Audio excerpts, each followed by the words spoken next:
最近有美妝店咧被指以不良手法推銷，逼人簽帳買幾萬蚊嘢，被海關拘捕。其實不良嘅銷售手法咧近年都層出不窮，大家一定要咧提高警惕。等我同大家講講3個重點。第一，唔好因為優惠而上當。好多時啲店鋪會用優惠嚟吸引大家入去，之後就幾個人圍住推銷，令你覺得咧唔買就蝕底。唔止美容化妝品，消委會話涉及藥材同埋保健嘅產品嘅不良推銷手法，投訴都佔咗2成半，大部分都係呃秤啦，或者係品質等問題。大家記住咧，優惠唔一定係真着數，小心上當。第二，要靠投訴機制保障。香港有完善嘅投訴制度，消委會可以協助消費者同埋商戶解決消費嘅糾紛，每年處理幾萬宗個案。雖然消委會冇權咧係懲罰商戶，但係可以開名譴責，仲有訴訟基金支援。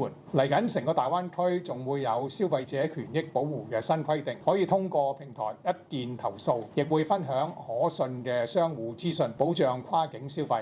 第三，政府正引入冷靜期，美容同埋健身服務嘅不良銷售手法咧，佔近90%嘅投訴。消費者往往喺威嚇或者誘導嘅手法之下咧，簽訂涉及大額嘅長期合約。近年有大型嘅連鎖健身同埋美容集團咧突然結業，令到不少消費者蒙受損失。政府正諮詢就有關合約咧係引入法定嘅冷靜期，即係簽咗合約之後咧有一段時間可以推翻同埋退錢，唔會因為一時衝動咧而消費。